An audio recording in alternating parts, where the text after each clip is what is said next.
수업 시작했습니다. 안녕하십니까? 네. 반갑습니다. 여러분들. 1년간 여러분들하고 같이 세법을 담당하고 있는 저는 임기원이라고 합니다. 네. 잘 부탁드릴게요. 네. 감사합니다.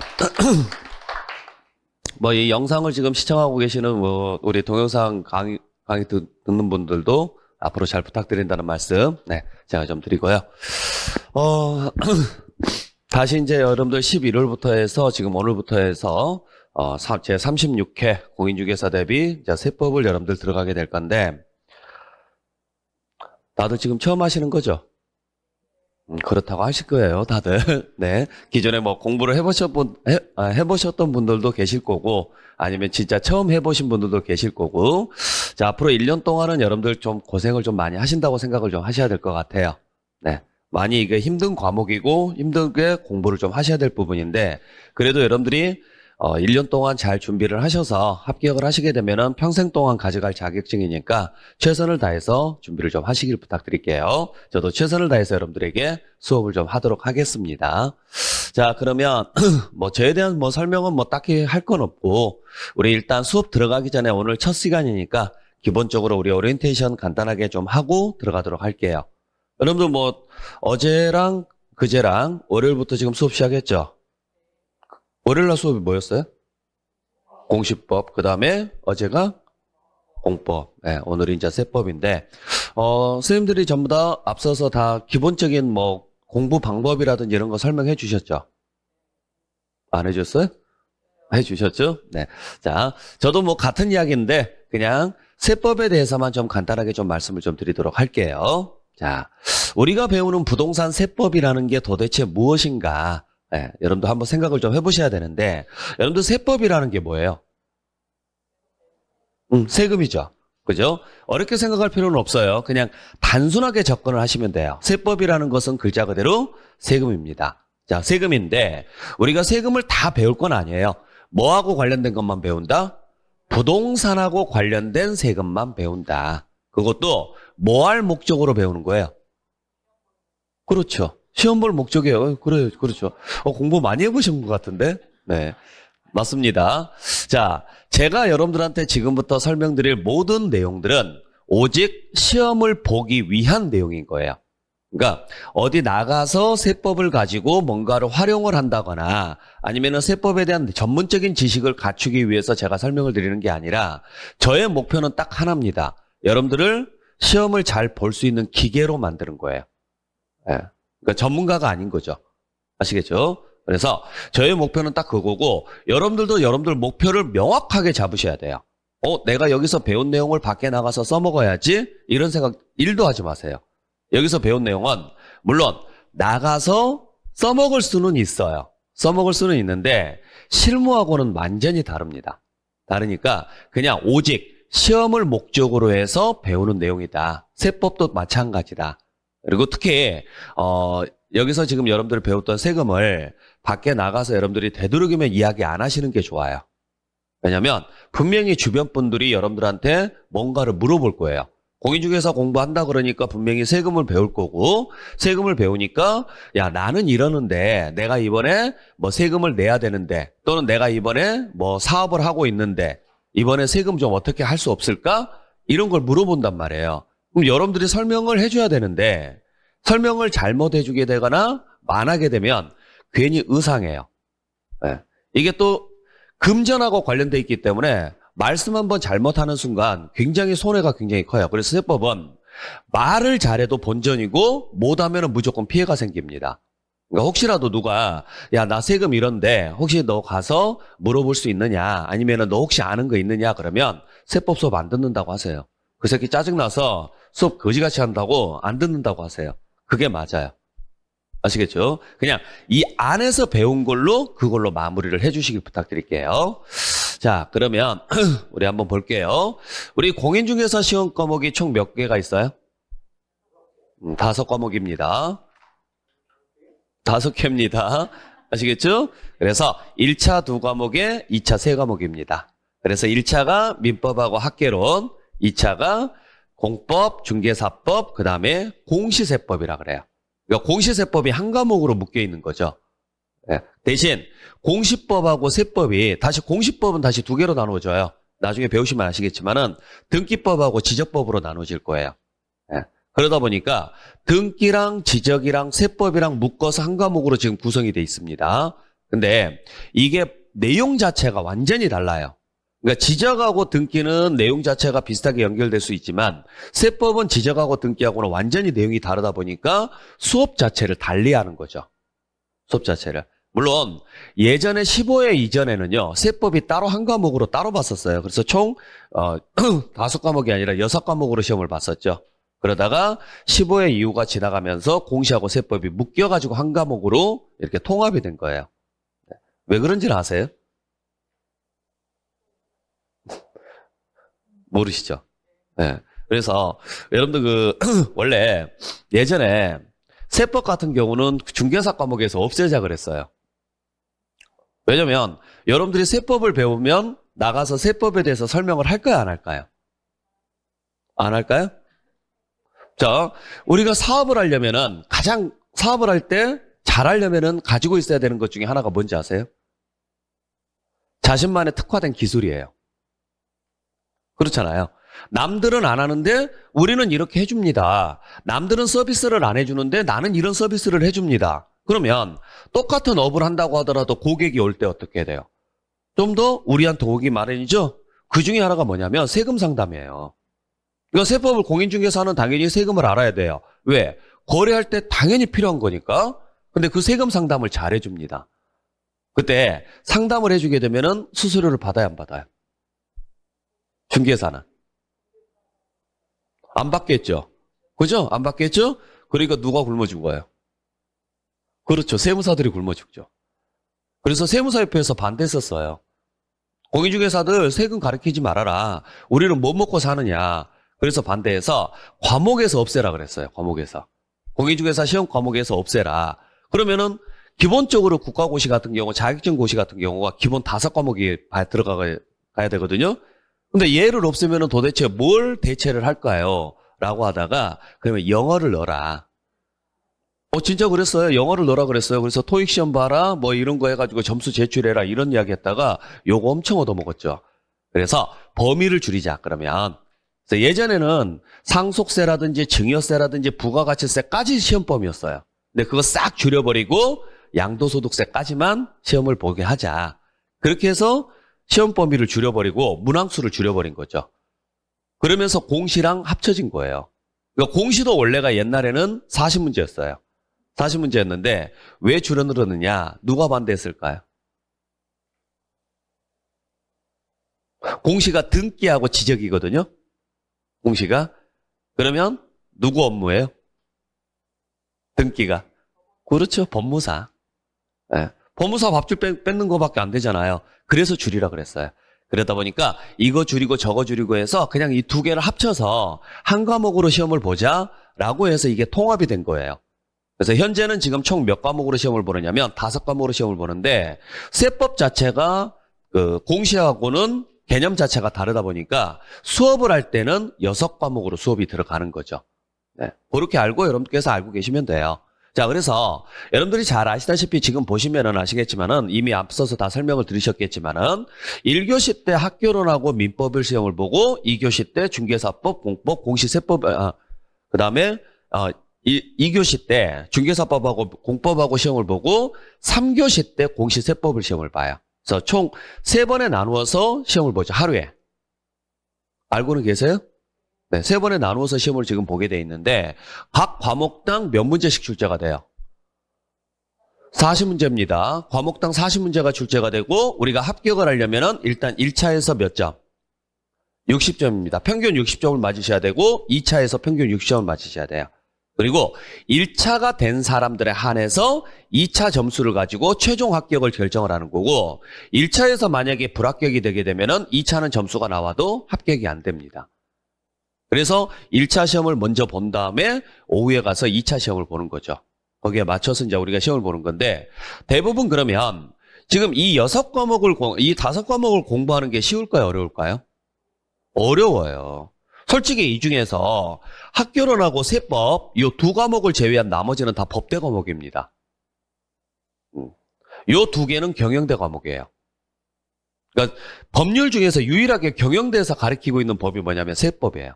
세법은 법대 과목이 아니에요. 법대에서 가르치는 게 아니고 경영대에서 가르치는 거예요. 그래서 이쪽하고 이쪽이 연결이 되는 거고 나머지는 전부 다 이제 법대 과목인데 이게 대학교에서 보통 최소 2년에서 3년을 배워야 될 내용들이에요. 근데 이걸 여러분들은 1년 안에 해결을 하셔야 되는 거예요. 1년 안에. 그러니까 절대 쉬운 공부가 아닌 거죠. 그러면 1차를 먼저 하고 내년에 2차를 하는 게 맞는 건지 아니면 동차를 하는 게 맞는 건지 뭐가 맞을까요? 그렇죠. 왜 동차가 맞아요? 응? 기회비용이에요. 기회비용이라고. 기회비용. 자, 사람은 운이 언제 따라올지는 몰라요. 그렇죠? 근데 나는 애초부터 2차를 포기를 해버리고 1차를 오래 하고 공부를 해보다 보니까 어렵거든요. 해보다 보니까 와 1차만 하는 것도 너무 어렵더라. 시간도 많이 걸리고 야 2차는 안 되겠다. 나 1차 오래 집중을 하고 내년에 가서 2차를 해야 되겠다. 이렇게 생각하시는 분들이 되게 많아요. 나중에 가면 그렇게 되시는데 이건 제 개인적인 생각에서는 잘못된 생각이에요. 왜냐면 내 공부의 집중은 1차에 집중을 하는 게 맞아요. 집중은. 근데 2차를 놓게 되면은 무조건 기회 자체가 없는 거예요. 올해 합격할 수 있는 기회가 없는 거잖아요. 근데 1차에 예를 들어서 80%를 투자를 하고 2차에 20%를 투자를 합니다. 시간을 공부를 하다 보면 그렇게 하다 보면 나중에 올해 내년에 가서 시험을 봤을 때 2차까지 합격할 수 있는 기회가 절반가량은 확률이 나와요. 그날 내가 뭐 열심히 공부를 해서 문제를 다 맞출 수도 있지만 공부를 안 했어도 그날 찍신이 내려올 때가 있어요. 진짜로요. 네. 그래서 가끔 들어보면 야, 나 3개월밖에 안 했는데 합격했어 라고 하시는 분들 이야기 혹시 있어요, 없어요? 있죠. 물론 그렇게 말씀하시는 분 중에서 99%는 다 사기예요. 그러니까 3개월 공부해서 합격했다. 그러면 뭐라고 생각하시면 되느냐면 3년 공부해서 합격했다. 그렇게 생각하시면 돼요. 그냥 내가 3년 공부한 걸 말하고 싶지 않으니까 이미 합격했잖아요. 아니 3개월을 이야기를 하든 1개월을 이야기하든 뭔 상관이냐고요. 상관없어요. 나 그냥 아무 공부 안 하고 갔는데 찍었는데 다 맞았어. 합격해서 확인할 방법이 있어요? 없어요. 네. 그러니까 그런 이야기는 믿지 마시는데 진짜 3개월 만에 합격하신 분이 있어요. 진짜로. 그러니까 1000명 중에 1명 정도 나와요. 근데 그런 분들은 어떤 분들이냐면 정말 머리가 좋으시거나 한 번만 봐도 다 외워버리시거나 아니면 그날 진짜 찍신이 내려오신 분이에요. 근데 이런 기회조차를 놓치는 것 자체는 여러분들이 1년이라는 시간을 더 보내야 된다는 이야기예요. 그러면 그 1년을 만약에 이 공인중개사를 공부를 안 하고 다른 일을 했다면 얻을 수 있는 효과들이 있죠. 그죠? 그걸 우리는 학교론에서 뭐라고 배울 거냐면 기회비용이라고 배울 거예요. 요 기회비용을 다 버리고 가는 거예요. 그럴 필요는 없어요. 어차피 할 거예요. 어차피 할 거. 자, 우리 뭐 어머님들 다 아시겠지만 어차피 애 하나 키우느냐 두 명 키우느냐, 두 개가 아니죠. 하나 키우느냐 2명 키우느냐. 자, 한 명을 키울 거냐 쌍둥이를 키울 거냐. 어느 게 나아요?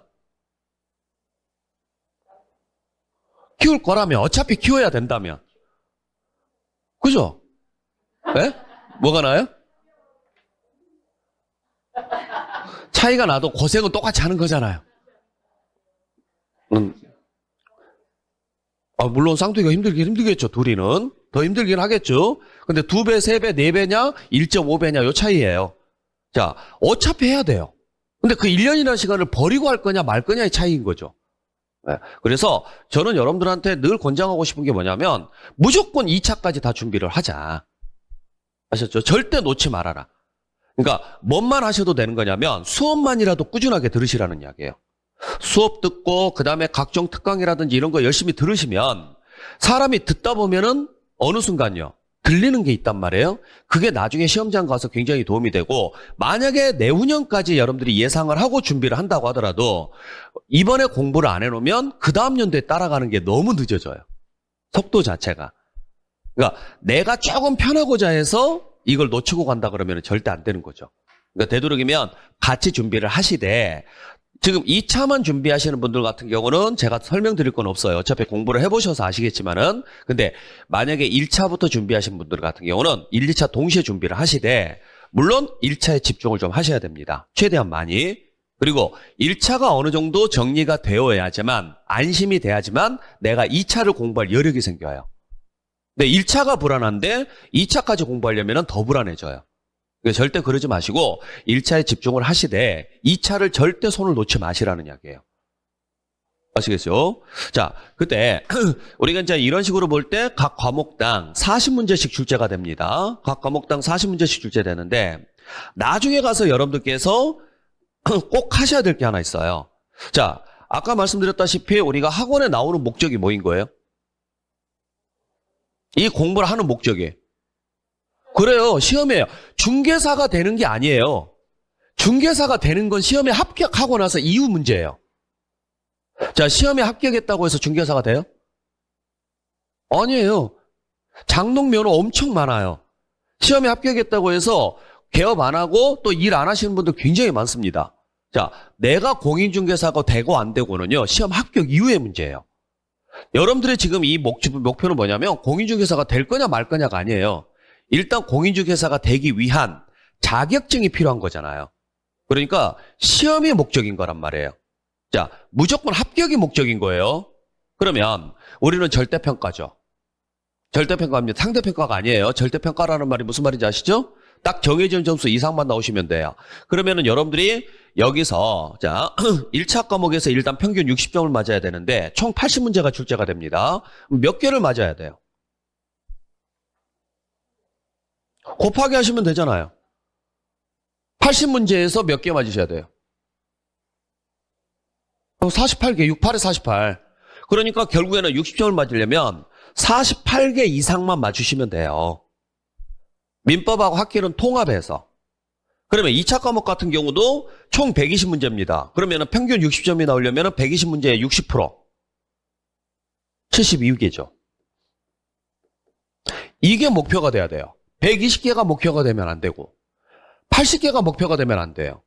그러면 여러분들께서 이걸 맞추기 위해서 총 80개 중에서 80개 중에서 내 목표는 몇 개다? 48개다. 그러면 48개면 나머지 40%에 해당하는 48에 32, 32개는요. 버려도 된다 이야기죠. 아시겠나요? 그럼 여러분들이 80개를 맞추려고 공부를 해야 돼요? 안 해야 돼요? 안 해야 돼요. 80개 맞을 수 있을까 없을까? 1차에서. 왜 이렇게 자신이 없어요? 아니, 불가능이라고 왜 벌써부터 포기를 하냐고요. 그러지 마세요. 80개 맞을 수 있어요. 단지 뭐예요? 어려워요. 어렵다라는 거지 불가능하다라는 것은 없어요. 생각 자체를 잘 하셔야 돼요. 내가 못하는 게 아니라 안 하려고 하는 거지 못하는 건 없어요. 할 수는 있어요. 80개를 다 맞을 수 있습니다. 대신 10년, 20년 공부를 해야 될 수도 있어요. 1년 안에 80개를 맞을 수는 있어요. 어려워요. 하루에 잠 2시간 자고 밥 먹는 시간, 화장실 가는 시간 빼고는 하루 종일 이거 파야 돼요. 그리고 기출문제를 다 외워야 돼요. 80개 맞을 수 있어요. 가능합니다. 근데 어려워요. 그렇게 생활하는 게 사람답게 사는 건 아니잖아요. 그러니까 그럴 필요는 없다는 이야기예요. 여러분들이 목표로 잡아야 될 것은 이거예요. 대신 기본적으로 과목별로예요. 과락은 면해야 되니까 40점 미만은 면해야 되죠? 이게 최소한 각각 얼마 몇 개 이상은 맞아야 돼요. 16개 이상은 맞아야 돼요. 16개 이상은. 이해되셨어요? 과목별로 16개 이상은 맞으셔야 된다고요. 그러면 여러분들이 하셔야 될 건 뭐냐? 전략 과목을 세우시라는 거예요. 전략 부분을. 어떤 부분을 전략으로 잡으셔야 될까요? 그렇죠. 잘하는 것을. 못하는 것을 전략으로 잡으려고 하지 마시고 잘하는 것을. 그러니까 자 예를 들어서 여기서 24개를 맞고 여기서 24개를 맞아요. 가능하잖아요. 그죠? 근데 꼭 이렇게 가야 돼요? 아니라는 거예요. 여기서 30개를 맞고 여기서요. 48개니까요. 18개를 맞으면 되는 거예요. 이렇게 목표를 세워도 상관은 없다라는 이야기죠. 대신 여기서 35개를 맞아야 되겠다. 그러면 여기서는 몇 개만 맞으면 돼요? 13개만 맞으면 되잖아요. 이건 안 되는 거죠. 왜? 꽈락이니까. 이해되셨어요? 그러니까 최소한 몇 개는 맞아야 되고 16개 이상은 맞아야 되고 토탈에서 48개만 맞으면 돼요. 토탈에서. 여기도 마찬가지라는 이야기예요. 그러면 공부를 하다 보면 나 이 과목은 나하고 잘 맞아. 이 과목은 나하고 4대가 안 맞아. 그러면 안 하는 게 아니라 포기할 부분을 포기를 하라는 이야기예요. 100번 찍어서 안 넘어가는 나무 있어요, 없어요? 있어요. 제발 있어요. 그걸 101번 찍고 102번 찍어서 넘기려고 할 필요는 없다는 이야기예요. 내가 해도 안 되는 부분이 있어요. 물론 10년, 20년을 하면은 분명히 이건 이겨냅니다. 할 수는 있습니다. 근데 우리는 그렇게 시간은 없어요. 그리고 여러분들이 시험장에 가보시면은 그 시험을 봐보신 분들은 느끼겠지만은요. 시험의 당락을 결정하는 것은 결국에는 지식이 아니에요. 뭐냐면 시간과의 싸움이에요. 시간과의. 내가 이 문제를 집중해서 문제를 풉니다. 그러면 이 문제를 맞출 수 있어요, 없어요? 있어요. 있는데 문제는 이거 집중하고 이거 집중하고 이거 집중하고 해서 20문제를 딱 풀었단 말이에요. 풀었는데 이제 시간 5분 남았대요. 의미가 없는 거예요. 그러니까 정석대로 문제를 풀어가지고는 절대 합격이 안 돼요. 저도 여러분들한테 정석대로 문제 푸는 방식을 알려주지는 않습니다. 정석대로 푸는 것은 여러분들이 스스로 하셔도 돼요. 제가 알려드리는 방법은 야매로 풀어서 최대한 시간을 단축시키는 거예요. 정답률을 올리고 문제 푸는 시간은 단축을 시키고 이런 방식으로 해서 여러분들이 합격할 수 있는 방향이 조금 더 나을 수 있게끔 제가 설명을 드리는 거지 합격을 하는 것은 여러분들 몫인 거예요. 이해되셨어요? 그래서 제가 지금 이 설명을 드리는 것은 뭐냐면 여러분들께서 지금은 아닐지언정 수업을 듣다 보면은 11월, 12월 수업을 듣고 1월, 2월 수업을 듣고 딱 그러다 보면은 뭐가 생기느냐 잘하는 부분하고 못하는 부분이 생긴단 말이에요. 좀 빨리 이해가 습득이 되는 부분이 있고 좀 늦게 습득이 되는 부분이 있어요. 그리고 굉장히 내가 이해가 안 되는 부분들이 분명히 생길 거란 말이에요. 사람마다 틀려요. 안 되는 부분을 이해를 하려고 노력하지는 마시라는 거예요. 잘 되는 부분을 좀 더 확실하게 잡아 놓으시라는 이야기예요. 그렇게 해야지만 나중에 시간이 돼서 9월달이나 10월달 정도 되면 안 되던 부분이 있잖아요. 그게 어느 순간 깨달음을 얻을 때가 있어요. 그럼 그건 보너스 점수인 거예요. 자, 우리가 문제가 상중하 이렇게 문제가 나오는데 최근에 들어와서는 난이도가 많이 올라갔습니다. 근데 평균적으로 봤을 때 상위 몇 프로나 나올 것 같아요? 비율적으로 봤을 때 10% 정도밖에 안 나와요. 상위. 이건 버려도 돼요, 안 돼요? 된단 말이에요. 왜? 우리는 60%만 맞으면 되는 거니까. 아시겠죠? 보통 하가 50%예요. 아무리 어렵게 문제가 나와도. 어렵게 문제가 나오면 여기서 어렵게 문제가 나온 거지 여기서 어렵게는 안 나와요. 근데 대부분의 사람들이 여기서 다 틀려요. 왜 여기서 틀릴까? 안 해요. 쉬우니까. 그냥 그런가 보다고 넘어가요. 꼼꼼하게 안 봐요. 옳은 걸 찾으라 그랬는데 혼자 틀린 걸 찾고 앉아있고 아니다라고 했는데 혼자 맞다라고 하고 앉아있고 이런 부분들이 생겨요. 근데 이걸 못 느낀단 말이에요. 진짜 그럴까? 이 생각밖에 안 해요. 그러지 마세요. 아셨죠? 여러분들이 목표로 잡아야 될 건 여기란 말이에요. 네. 그래서 기본적인 것을 철저하게 여러분들께서 정리를 하시고 내가 잘하는 것을 철저하게 정리를 해놓으시면 여러분들이 합격하는 데는 지장이 없습니다. 제가 항상 수업할 때 하는 설명이 그거예요. 뭐냐? 공인중개사 합격은 딱 하나만 알면 돼요. 어려운 걸 풀어내는 게 아니라 쉬운 걸 틀리지 않는 거예요.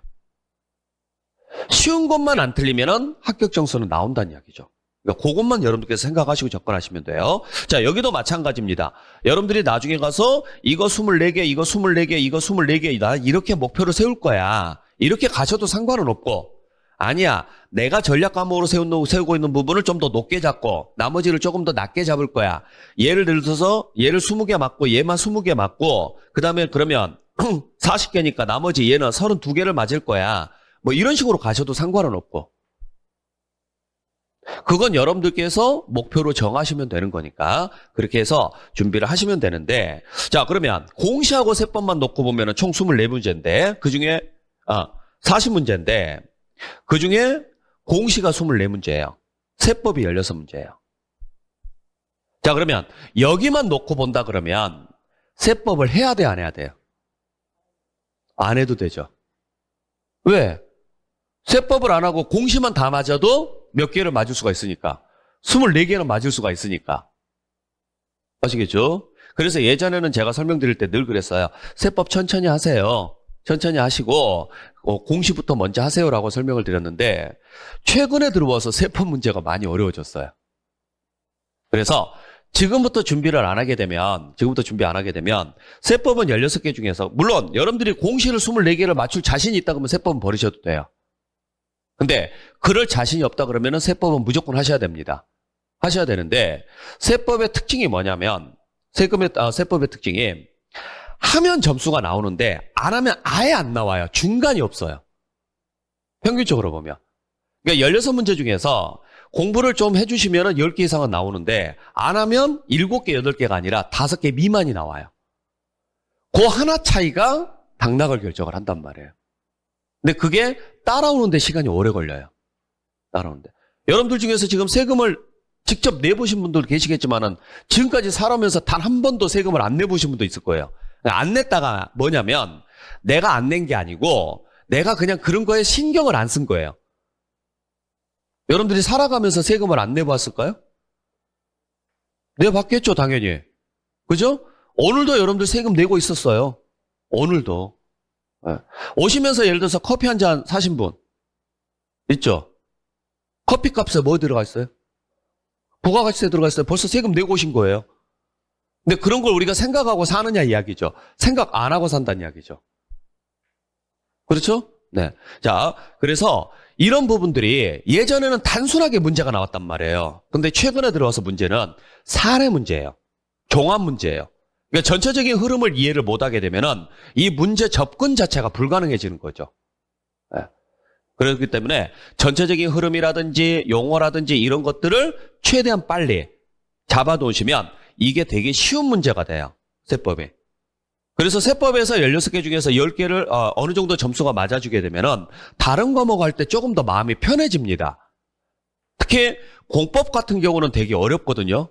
어렵고 양이 되게 많아요. 그래서 공법을 전략 과목으로 세우신 분들은 거의 없어요. 가끔 있긴 해요. 나는 공법 너무 재밌어. 너무 재밌어서 이거 하게 되면은 나 점수 잘 나와. 라고 이야기하시는 분들이 가끔 계시는데 그런 분들은 주변 분들이 미친놈이라 그래요.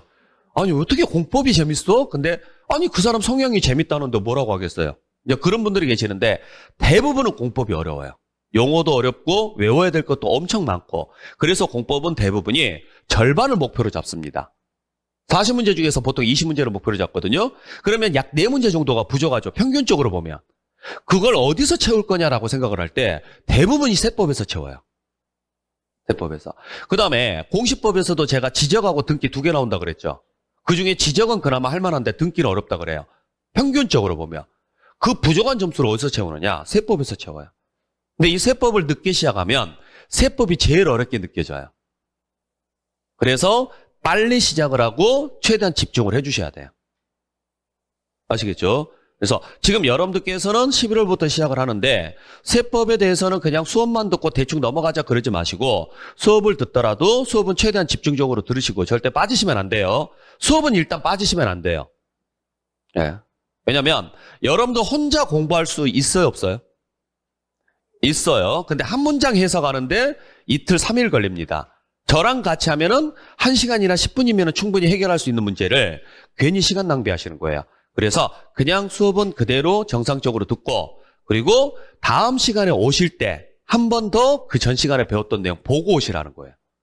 최소한 이 정도는 하고 계속적으로 시간 남을 때마다 한 번씩은 들어주셔야 돼요.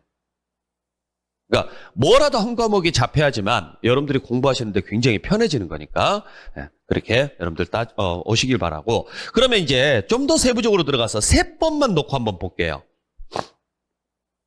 자, 세법은 16문제입니다. 근데 우리의 목표는 60점이죠. 왜 60점이면 몇 문제예요? 응? 16문제 중에서 60점이면 약 9문제에서 10문제 정도예요. 60%를 잡으면. 아시겠어요? 자, 그래서 우리 세법은 총 16문제가 출제가 되는데 이 16문제가 범위가 작아서 16문제가 아니에요. 범위는 예전에 40문제 범위하고 똑같습니다. 단지 문제를 16문제로 줄여서 내는 거예요. 그러니까 이게 더 어려운 이유가 뭐냐면 세법이 더 어려운 이유가 예를 들어서 예전에 1번에 냈던 문제, 2번에 냈던 문제, 3번에 냈던 문제를 지금은 어떻게 내느냐. 1번에 동그라미 1번에 내요. 이런 식으로. 그러니까 예전에 뭐 1번, 다음은 취득세에 관한 설명으로 옳은 것은 해서 뭐라고 냈겠죠. 지금은 1번, 다음은 취득세에 관한 설명으로 해서 이 전체 문장 하나가 이 안에 1번으로 들어와 있다고요. 1번으로. 그러니까 예전에 40문제였던 게 지금 16문제로 줄어서 충분히 낼 수 있는 거죠. 그러니까 문항수는 몇 개 안 되는데 공부 분량은 너무 많아요. 공부 분량에. 물론 이걸 제가 줄여드리긴 할 겁니다. 줄여드리긴 하겠지만 그래도 여러분들이 이걸 잘 따라와 주셔야 되는 게 중요한 거예요.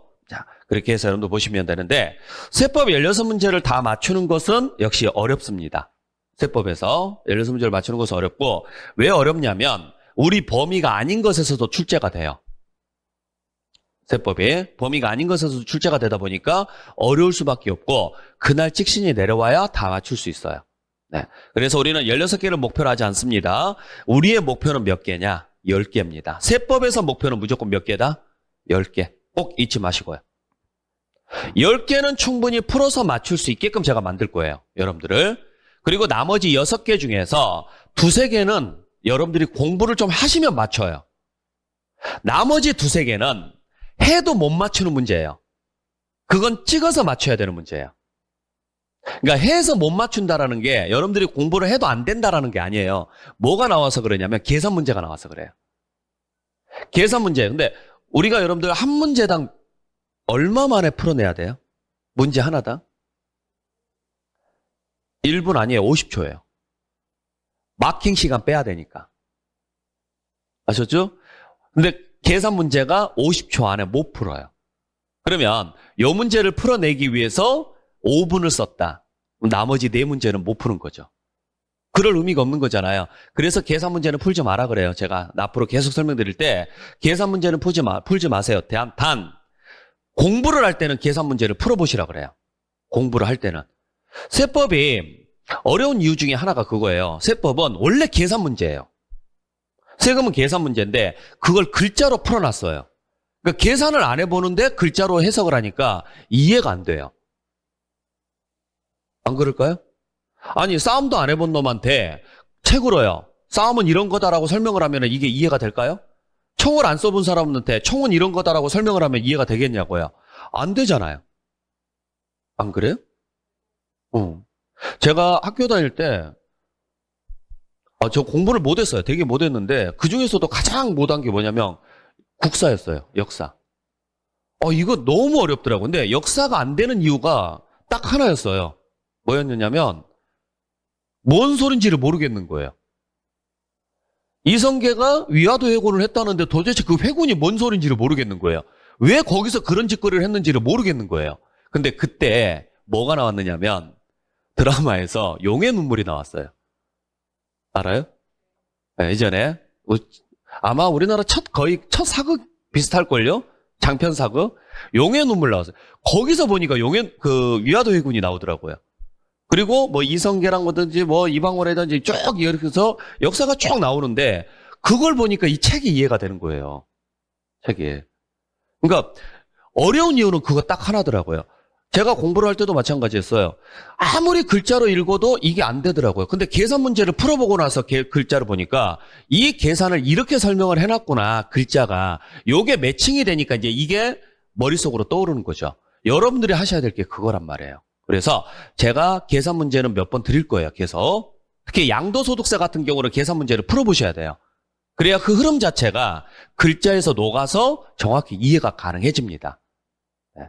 그렇게 하셔야 되는 거고 실제 시험장 가서는 보통 세법 16문제 중에서 한 3문제 정도는 버린다고 생각하셔야 돼요.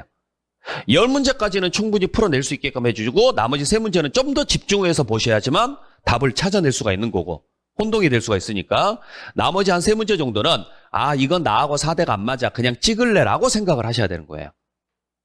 그렇게 여러분들께서 준비를 좀 해주시길 부탁드립니다. 자, 그러면 우리 최근에 나왔었던 우리 회차별 기출문제를 한번 살펴보면 자, 우리가 배울 세금은 총 몇 개냐면 5개입니다. 그 5개가 뭐냐면 취득할 때 내는 세금, 보유할 때 내는 세금, 양도할 때 내는 세금이에요. 그래서 우리 취득할 때 내는 세금 중에서 가장 기본이 되는 세금이 뭐가 있느냐면 취득세라는 세금하고 등록 면허세라는 세금이 있어요.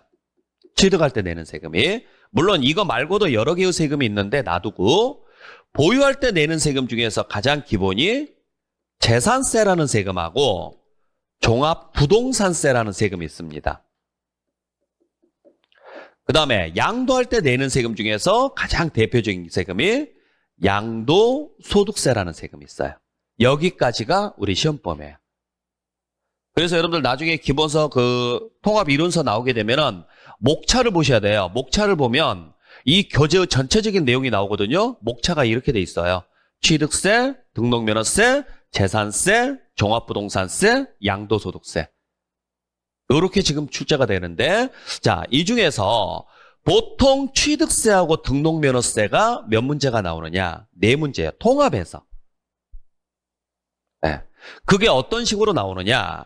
3문제, 1문제 이렇게 나올 수도 있고 2문제, 2문제 이렇게 나올 수도 있어요.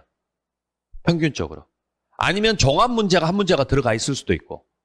종합 문제가. 여기도 마찬가지입니다.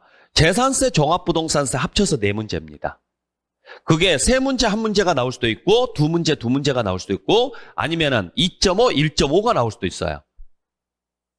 그러니까 0.5라는 이야기는 한 문제 안에 재산세하고 종합부동산세가 동시에 들어가 있다는 이야기예요.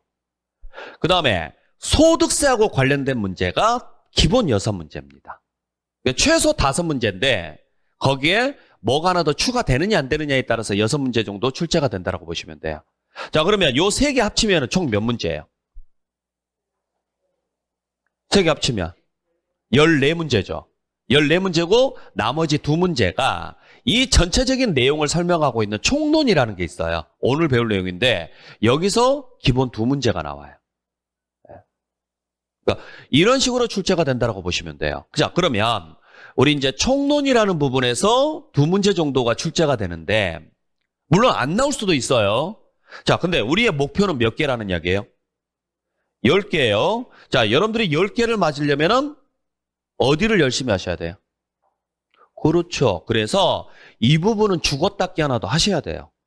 여기를 포기하게 되면 10개를 맞추는 것은 어렵습니다. 자, 2번째는 그러면 양도소득세 하고 그 다음은요. 취득세나 재산세를 하셔야 돼요. 취득세나 재산세를. 2개를 다 하는 게 아니고. 그러면 예를 들어서 나는 양도소득세 철저하게 준비했고 취득세 철저하게 준비해서 9문제를 맞췄다고 쳐요. 그럼 나머지 6문제는요? 한 번으로 찍으면 하나는 맞을까요? 안 맞을까요? 맞겠죠? 그러면 10개예요. 안 그래요? 아니 그렇게 여러분들께서 준비를 하셔야 된다는 이야기예요. 그러니까 예시를 든 거예요. 예시를. 나는 이렇게 총 전체적으로 수업을 다 듣다 보니까 여기는 이해가 돼. 근데 여기는 나는 좀 어려워. 그러면 어려운 부분은 천천히 하시는 거고 잘 되는 부분을 확실하게 빨리빨리 잡아주시라고요. 잘 되는 걸 먼저 잡으라는 이야기가 그게 시간을 절약하니까 그래요. 안 되는 걸 붙잡고 앉아있으면 시간이 오래 걸리고 나머지 걸 못 해요. 무슨 말인지 아셨어요? 네. 그렇게 해서 여러분들께서 준비를 좀 하시길 바랍니다. 자, 그래서 지금 우리 30회 이후부터 문제가 지금 어떻게 출제가 됐느냐라고 지금 보시게 되면은 통상적으로 보게 되면은 지금 취득세 등록면허세가요. 합쳐서 지금 몇 문제예요? 4문제예요. 여기도 몇 문제예요? 4문제예요. 그죠? 여기도 지금 4문제죠? 그죠? 물론 중간중간에 3문제씩밖에 안 나오는 때도 있었어요. 3문제씩밖에 안 나오는 때도 있었는데 우리가 알고는 4문제라고 알고 계셔야 되고 취득세 쪽이 보통 적게 나올 때는 이렇게 식으로 적게 나오지만 기본 3문제였어요. 지금까지 통상적으로. 등록면허세가 보통 1문제였었고 2문제짜리가 나올 수도 있어요. 2문제짜리가. 근데 올해 지금 특히 특별한 점이 뭐가 있느냐? 등록면허세가 아예 안 나왔다는 거죠. 올해 35회 때는요. 그러면 36회 때는 등록면허세가 나올까 안 나올까? 100% 나와요. 올해 안 냈으니까. 원래 나와야 될 문제인데. 근데 이 등록면허세는 취득세를 안 해놓으면 못 따라와요. 등록면허세 자체가. 그 다음에 자 보시게 되면은 재산세 같은 경우는 재산세 종합부동산세 같은 경우도 보시게 되면은요. 4문제 여기는 이제 5문제가 나왔지만 4문제예요. 근데 올해 같은 경우는 지금 몇 문제 나왔어요? 5문제 나왔어요. 그것도 특히 최근에 가장 큰 유형이 뭐냐면 여기가 지금 가장 큰 변화예요. 여기가. 원래 종합부동산세라는 세금이 한 문제 이상은 절대 안 나왔어요. 근데 최근에는 기본 두 문제예요. 올해도 두 문제가 출제가 됐고, 그럼 내년에도 지금 몇 문제가 나올 거냐? 두 문제가 나올 거예요. 내년에도. 근데 문제는 이 종합부동산세는 재산세가 안 되면 안 돼요.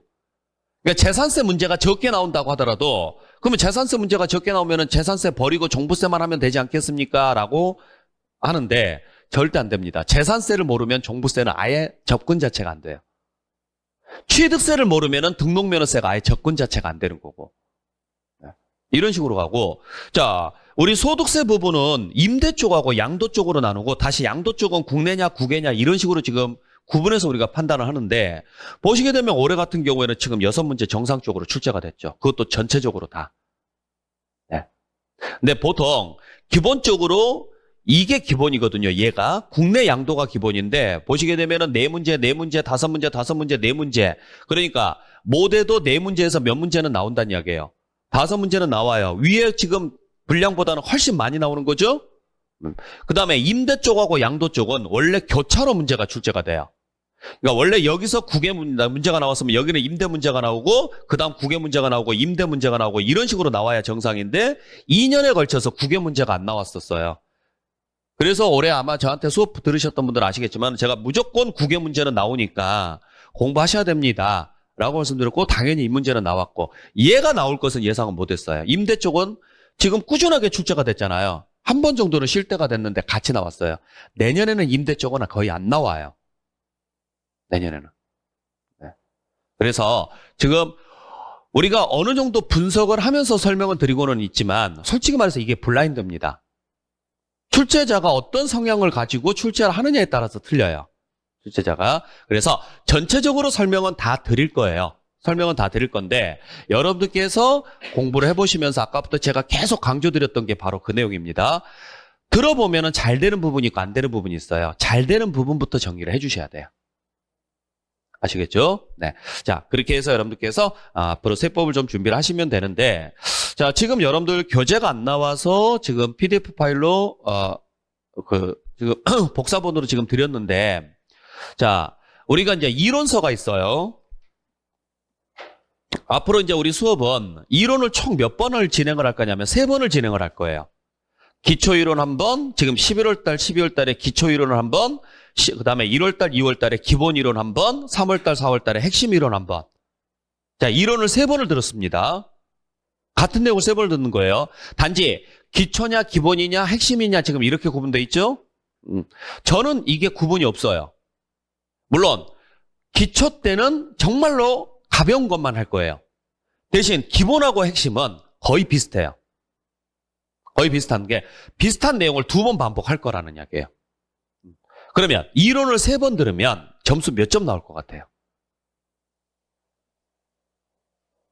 자, 이번 3번까지 딱 들었습니다. 4월까지 딱 듣고 나서 5월 달에 시험을 딱 봐요. 예를 들어서 모의고사를 딱 봤다. 몇 점 나올 것 같아요?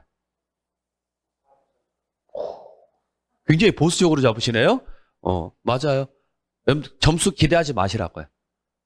그러니까 대부분의 사람들이 점수를 기대하는 게 이렇게 점수가 나올 거라고 기대를 해요. 대부분의 사람들이 절대 이렇게 안 나와요.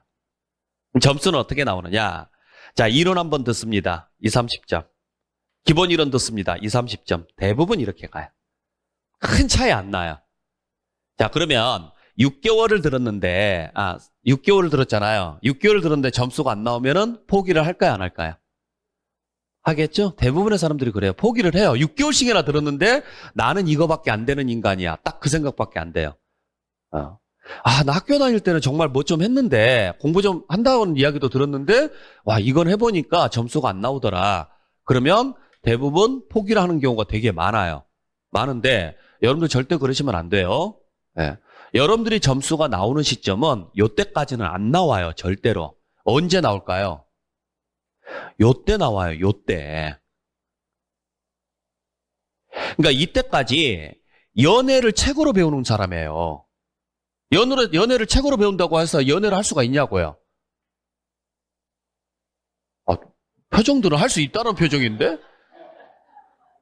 그런 자신감 좋아요. 네, 그런 자신감은 좋은데, 자, 문제는 뭐냐면, 이걸 실전에다가 어떻게 써먹을 것이냐예요. 실전에다가. 그러니까 아무리 책으로 이론을 배워도 실전에 가면은 못 맞춰요. 실전에 가면. 실전하고 이론하고는 완전히 다르니까. 아시겠죠? 요게 적응이 되면 그때 가서 점수가 확 뜁니다. 그러니까 7, 8월, 9월까지는, 5, 6월까지는 크게 기대하지 마시고 5, 6월까지 하고 나서 그 다음에 생각을 해보시라고요. 그 다음부터 여러분들이 부족한 게 무엇인가를 그때로 고민을 해야 되지 지금부터 고민하고 있으면 안 돼요. 그리고 지금 기초 이론 과정이죠?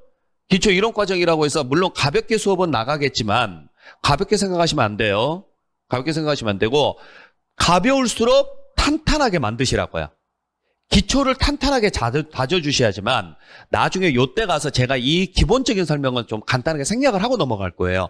그 용어가 이해가 돼야 돼요. 아시겠나요? 우리가 대화라는 게 그러잖아요. 대화라는 게 둘이 아는 단어가 있어요. 둘이 같이. 아는 단어가 있으면 그걸 줄임말을 써도 돼요? 안 돼요? 되잖아요.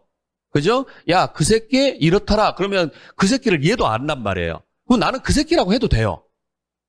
근데 모르는 사람한테 이 사람을 내가 그 새끼 하면은 이 사람 알아들을까요? 못 알아들을까요? 못 알아들어요. 그러면 그 새끼라고 내가 하는 그 사람이 어떤 사람이냐? 이러한 사람이고 이러이러한 잘못을 했고 이렇게 나쁜 짓을 많이 한 사람입니다라는 걸 쭉 설명을 해줘야 돼요.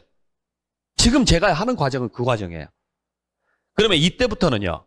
그냥 그놈인 거예요. 그럼 이제 그놈이 어떤 놈인지 아셔야 되는 거죠. 그렇게 따라와야 되는 거예요.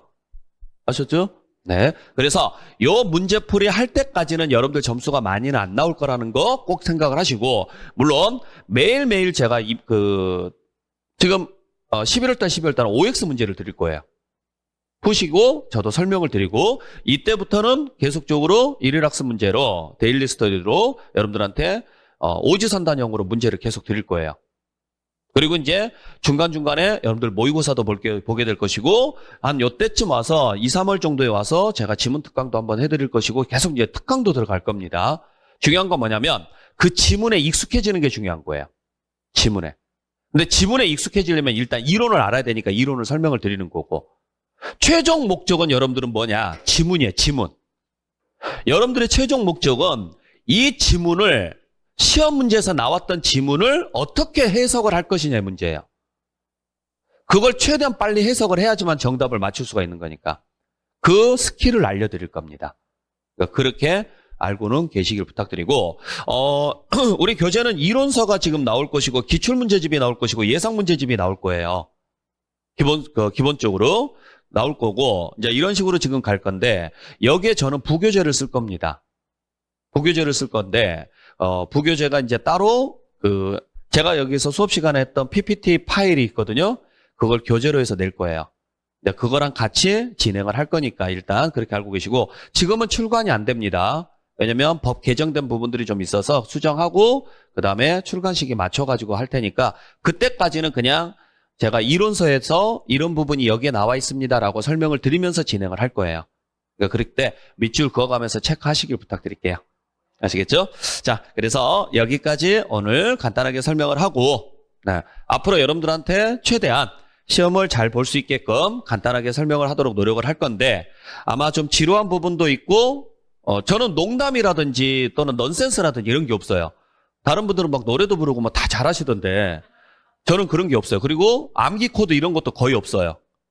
제가 강조하는 건 뭐냐면, 천천히 가도 좋으니까 이해를 먼저 해달라고 강조를 드리거든요. 그래서 되게 재미없는 수업이 될 수도 있겠지만 그래도 여러분들 꿋꿋이 믿고 잘 따라와 주시길 부탁드리겠습니다. 반드시 합격시키도록 최선을 다할 테니까 잘 부탁드릴게요. 아셨죠? 네, 자, 오리엔테이션은 여기서 마무리하고 잠시 쉬었다가 여러분들 수업 들어가도록 하겠습니다.